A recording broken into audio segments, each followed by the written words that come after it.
여러분 안녕하십니까. 1월 20일 토요일 밤이 깊었습니다. 곧 1월 23일이 될 것 같습니다. 이 방송을 준비하다가 기막힌 뉴스를 접했습니다. 민주당 당대표인 송영길이 멸공 외치다가 남침을 당했다는 말을 했다는 뉴스입니다. 그가 페이스북에, 그러니까 오늘 페이스북에 윤석열 후보에게 책을 선물합니다라는 제목의 글에서 이렇게 말했습니다. 이승만 대통령이 준비도 없이 북진 통일, 멸공 통일을 외치다가 6.25 남침의 핑계거리만 제공했던 역사의 교훈을 배워야 한다. 이게 도대체 무슨 말입니까?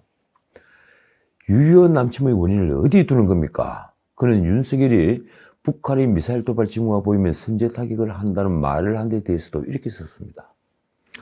전시작전권 회수, 이 군사위성 등 정찰 자산이 뒷받침도 없을 뿐 아니라 군사 긴장 고조로 주가 하락, 외국인 투자자 철수 등 큰 경제 위기를 불러올 수 있는 섣부른 선제 타격론이다.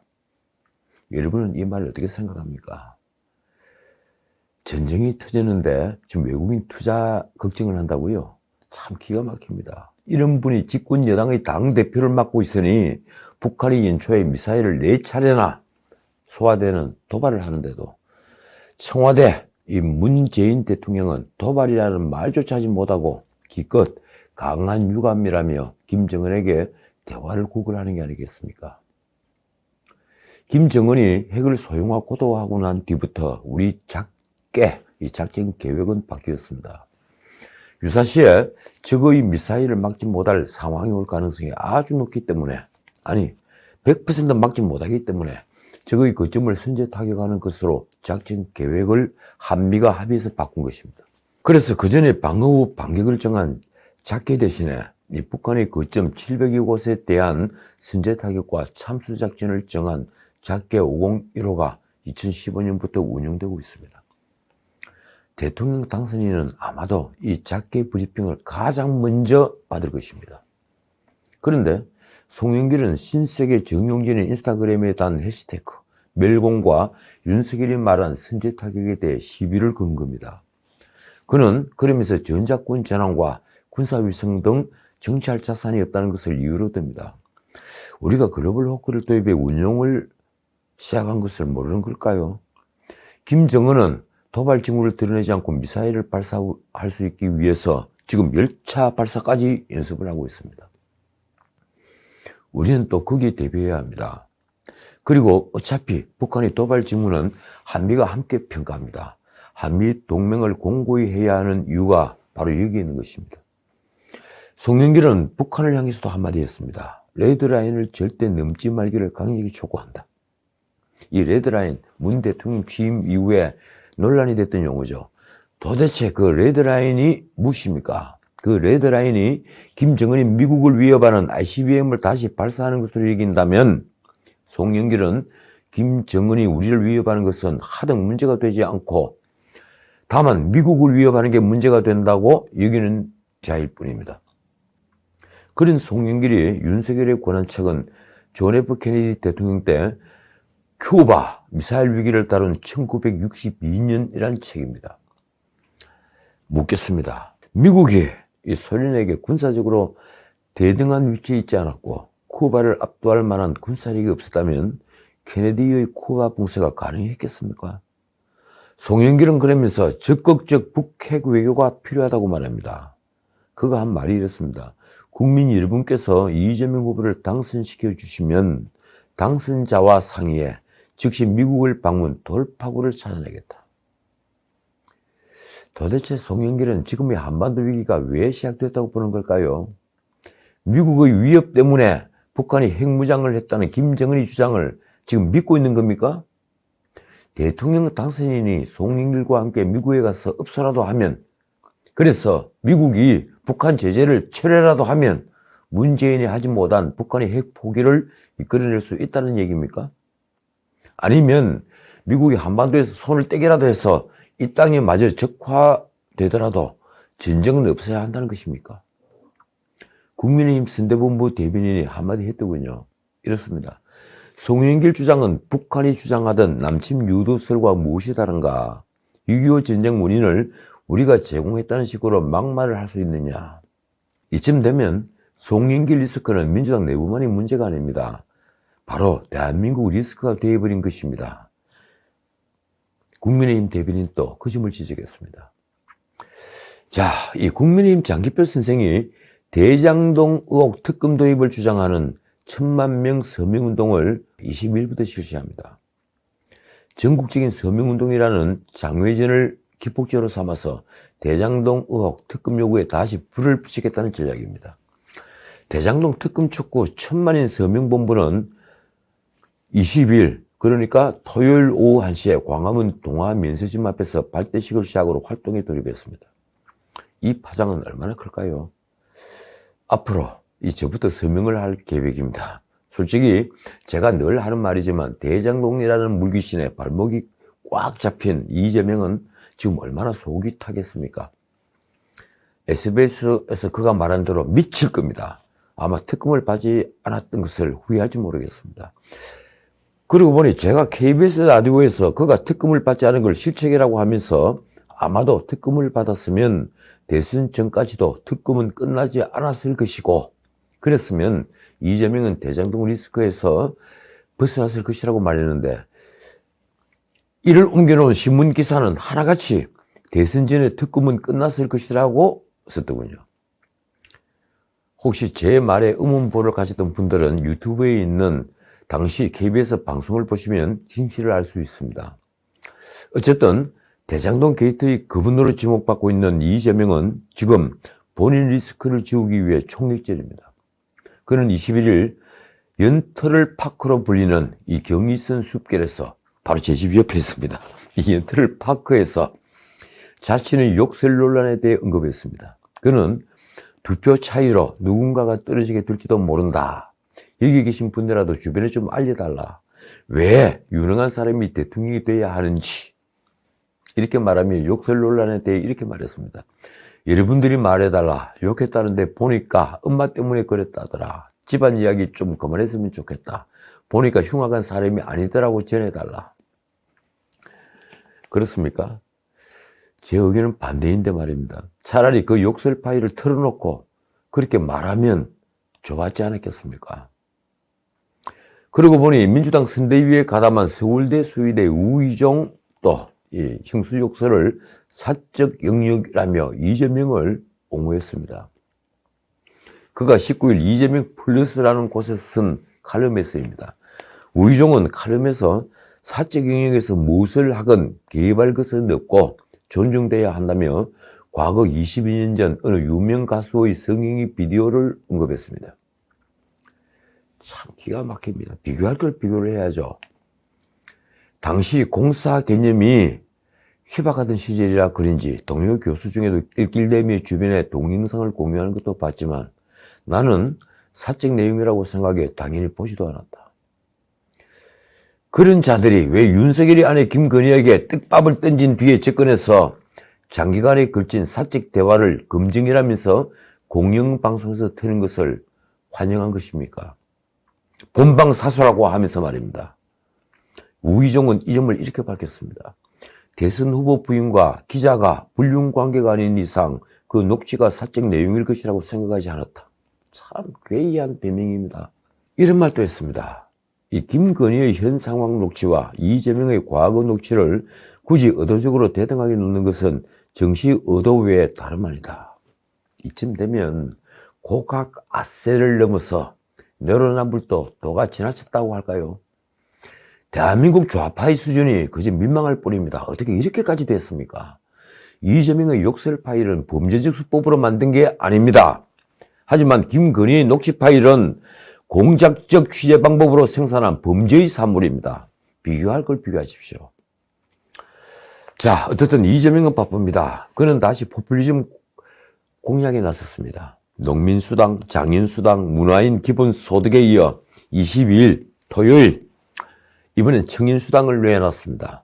내년부터 청년에게 연간 100만 원의 기본소득을 지급하겠다.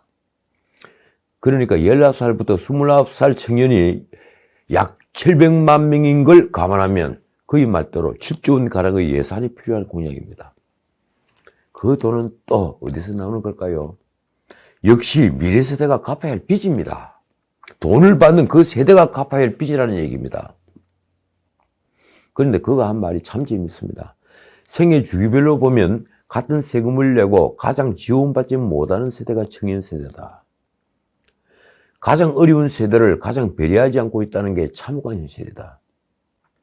지금 편 가리기를 하다 이제는 노골적으로 세대별로 편을 가르는 겁니까?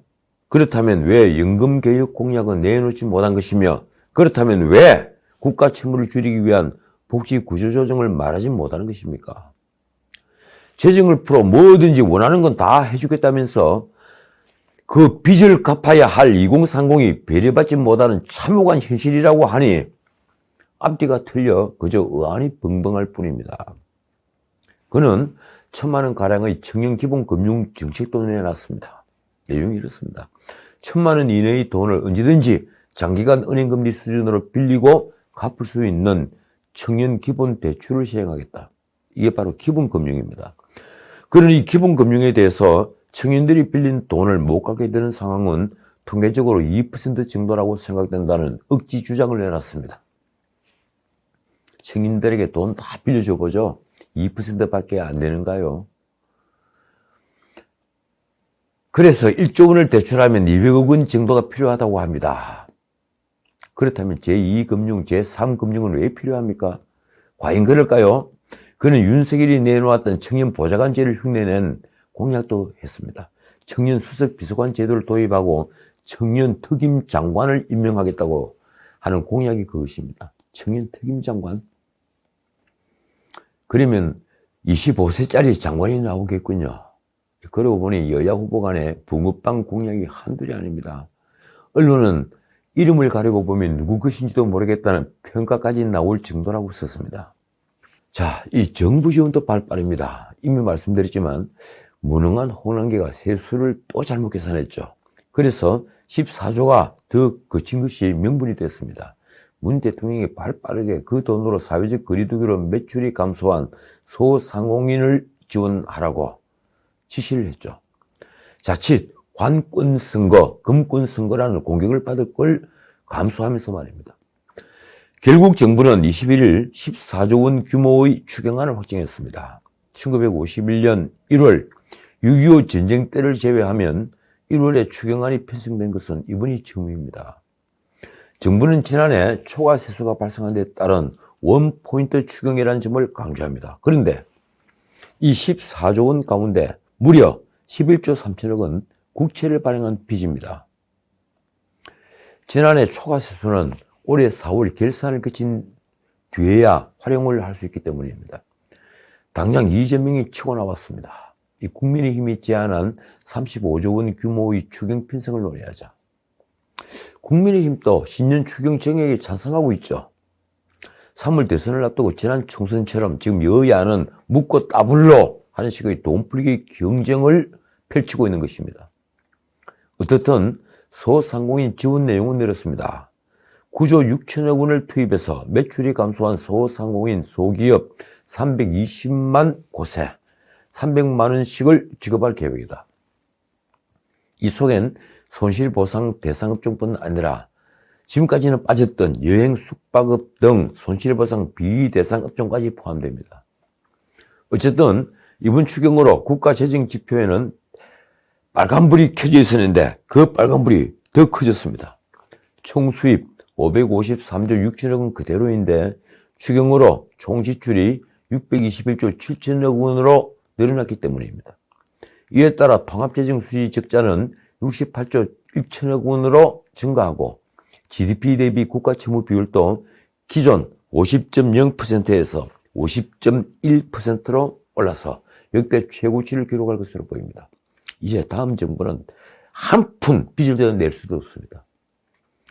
한국은행의 기준금리 인상 기조에 따라 통화당국과의 정책 엇박자 논란도 이어질 전망입니다. 한국은행은 유동성을 줄이려 하고 정부는 계속해서 돈을 풀고 참 기가 막힙니다. 그런데 정치권에서는 추경 규모를 늘려야 한다며 정경론이 계속 터져나오고 있습니다. 이재명은 당이 30조 원을 요청했는데 이 야당 눈치를 봐서 결국 14조 원으로 규모가 줄었다며 말씀드린 대로 이렇게 치고 나왔습니다. 국민의힘이 제안한 35조 원 규모의 추경 편성에 100% 공감하고 환영한다. 모든 대선 후보에게 긴급 회동을 제안한다. 그러니까 아주 약삭 빠른 홍보 전략입니다. 국민의힘이 추경 정액을 주장하면서도 적자 국채 대신 세출 구조 조정을 해서 재원을 마련해야 한다는 입장을 고수하자 치고 나온 겁니다. 솔직히 말씀드리면 자영업자 소상공인 손실보상은 절대 필요하죠. 그런데 그건 607조가 넘는 올해 슈퍼 예산을 지출 경쟁을 해서 마련해야 합니다. 빚을 더 늘린다는 것은 지옥행 열차를 타는 것과 똑 마찬가지이기 때문입니다. 윤석열 역시 최소 50조가 필요하다고 주장하지만 지출 구조조정을 먼저 해야 한다는 입장은 저와 똑같습니다. 그는 이미 지난해 8월부터 최소 50조 원의 구체적 용처까지 다 냈다며 뭘 더 논의하겠다는 것이냐고 반문해서 이재명이 제안한 후보들 회동을 사실상 거부했습니다. 자, 다른 문제 짧게 짚겠습니다. 이 중앙선관위 상임위원 조혜주 의원님이 문제가 됐죠. 굉장히 시끄러웠습니다. 그런데 끝내 무산되었습니다. 선관위 전 직원 2,900명이 모두 들고 일어났기 때문입니다. 선관위원 꼼수 연임 논란에 휩싸인 조혜주가 21일 연임을 고집하다가 사퇴하겠다고 돌아선 것은 전날 20일 중앙선관위 실국장단 그리고 과장단, 사무관단 일동의 사퇴 요구가 결정적이었던 것으로 파악됐다. 이렇게 조선일보가 보도했습니다. 전국 17개 광역지자체 선관위 지도부도 같은 입장을 전했다고 합니다. 사실상 2,900명 선관위 전 직원들이 문재인이 조혜주를 연임하도록 한 것에 반기를 든 것입니다. 자, 이러고 보니 우리 민주주의도 이제 성숙할 때가 된 모양입니다. 조선일보가 입수한 임직원들이 그리문은 글 표현대로 아주 간곡합니다. 이렇습니다. 그간의 관리를 잘 지켜나갈 수 있게 해 주셨으면 하는 바람을 간곡히 올린다.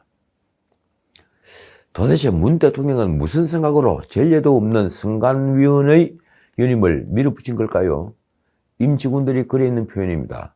직원들은 위원님의 임기 만료가 지속되는 선거부정 의혹과 편향적이라는 억지 비난의 분위기를 쇄신할 수 있는 전환점이 되기를 기대했다. 이 글이 그간의 사정을 모두 말해준다고 저는 믿습니다. 왜 선관위가 낯이 뜨거웠겠느냐? 왜 선관위가 부정선거를 방치한다고 낯이 뜨거웠겠느냐? 이런 경위로 청와대가 연임을 시도했던 조혜주가 20일 사퇴를 하자 이 야당목 추천 중앙선관위원 후보자인 문상부라는 분도 20일 후보직에서 전격 사퇴했습니다. 그간의 입장문입니다. 제가 조금 줄였습니다. 저는 비난을 감수하고 선관위를 살리기 위해 선관위원으로 복귀하고자 했으나 지금 그 목적이 달성되었기에 기쁜 마음으로 후보직을 사퇴하고자 합니다. 문상부는 박근혜 정부에서 중앙선관위 상임위원을 지내고 2018년 퇴임한 분이죠. 지난 4.15 총선 4.7 보궐선거 등에서 여러 의혹이 터지면서 선관위가 중립성 시비에 휘말리자 국민의힘이 작년 말 야당목 선관위원 후보자로 추천한 사람입니다. 어쨌든 민주당이 이번에 국민의힘 추천 선관위원 후보의 인준을 반대하기는 쉽지 않을 것으로 보입니다. 대선과 같은 전국 단위 선거에서 야당목 선관위원이 없는 경우는 전례가 없기 때문입니다. 이럴 경우 선거가 끝난 뒤에 100% 부정선거 논란에 휘말리죠. 과연 문 대통령은 어떤 태도를 취할까요? 자, 오늘은 여기까지입니다. 이 김만배가 성남은 우리 땅이라면서 오리오 개발도 로비한 정황이 드러났습니다. 신문이 크게 났습니다. 한국일보가 폭로한 정여각 녹취록에 나오는 내용입니다. 나중에 살펴보도록 하겠습니다. 이재명, 은수미 성남시를 꽉 잡고 있지 않다면 할 수 없는 말이니 말입니다. 홍준표의 선대위 합류는 완전히 물 건너간 것으로 보입니다. 이 홍준표는 페이스북에 4개의 글을 잇따라 올렸습니다. 공천 추천을 꼬투리 삼아 윤핵관을 앞세워 나를 구태 정신으로 모는 것은 참으로 가증스럽다. 그의 표현대로 아무리 정치판이 막가는 판이 되었다고 하지만 전략 공천을 핑계 삼아 이렇게 밀실에서 공천을 요구해도 된다는 말입니까? 공천 요구가 아니라고 하더라도 청탁과 제안은 청탁이냐 제안이냐 하는 것은 종이 한 장의 차이라는 것을 모르는 건 아니겠죠. 그가 한 변명을 내렸습니다. 두 사람이 만나 당내 현안을 논의한 것을 공천 요구 구태로 까발리고 모략하면 앞으로 어떻게 국정을 논의할 수 있겠나. 그러면 그 공천 청탁이 정당했다는 얘기입니까? 과연 이게 그가 말한 대로 모함 정치일까요? 악재는 내부에서 만듭니다. 선거에서 내부의 적은 외부의 적보다 더 치명적입니다. 이재명이 20일 한 말이 정말 충격적입니다. 이번에는 제가 지면 없는 죄를 만들어서 감옥에 갈 것 같아. 놀라운 발언입니다. 그는 석촌호수 적석연설에서 검찰공화국의 공포는 그냥 지나가는 바람의 소리가 아니고 우리 눈앞에 닥친 일이라며 이같이 말을 한 겁니다. 그는 제가 인생을 살면서 참으로 많은 기득권하고 부딪혔고 공격을 당했지만 두렵지 않았다면서 이렇게 말했습니다. 그런데 지금은 두렵다. 지금 검찰은 있는 죄도 엎어버리고 없는 죄도 만들 수 있다고 믿는 조직이다. 그는 윤석열을 가리켜 이렇게 말하기도 했습니다. 이재명은 확실히 범죄자가 맞다. 자기가 반드시 책임을 묻겠다. 누가 그랬나?